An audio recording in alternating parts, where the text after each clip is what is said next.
Florida is uniquely positioned to be a leader in not only leader in the U.S., but a leader in the world in how to adapt and how to mitigate the effects of climate change.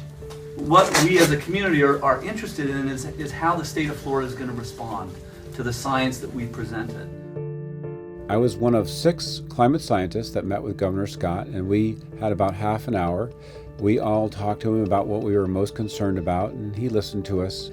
But there was very little response of Florida government to the problems that we described to him. Other countries are coming up with plans, right. Even towns in Florida like Miami Beach. You go to Tallahassee, there's no plan, there's no allocation of funds, and they say, well, we're not scientists, and that's not good enough.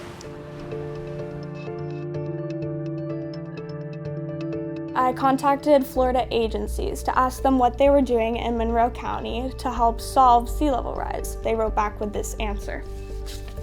Unfortunately, the response to both of these questions is not much. The governor has not supported climate-related legislation, and as a result, not much is getting done at the state level. This approach, the not much approach, must end if we are ever going to solve this problem. Florida is perhaps the most exposed area on Earth in terms of economic consequences of sea level rise. This is a critical issue. State government has got to engage on sound coastal policy and climate policy.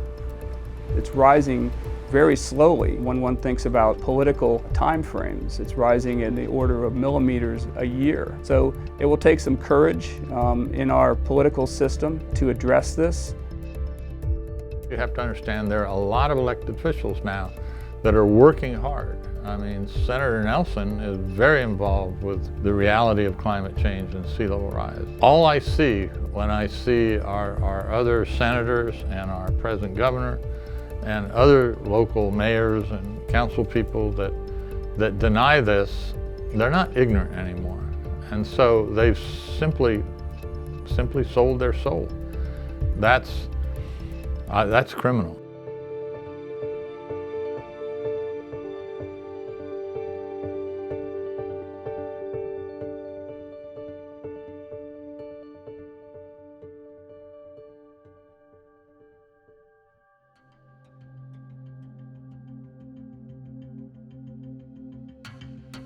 Florida Senator Marco Rubio, he denies that climate change is at all caused by humans, and that's just ridiculous. Like, it makes me angry. But let me get this straight. You do not think that human activity, the production of CO2, has caused warming to our planet? I do not believe that human activity is causing these dramatic changes to our climate the way these scientists are portraying it. Florida Governor Rick Scott has banned the phrases climate change, sea level rise, and global warming here in the state. And that's extremely immoral and wrong. You can't say the word climate change if you work for the state of Florida. You can't put it in a memo. You can't, the phrase was banished from the lexicon of bureaucracy, which is absurd. And again, once again, we were the laughing stock of the country when this made the newspapers. The fact that they're going to be requesting or demanding that states have a climate change plan before they're going to issue some of these preparedness dollars? My understanding is at this point is it will require that future versions of our mitigation plan will be required to have language discussing that issue. What issue is that? The issue that you mentioned earlier regarding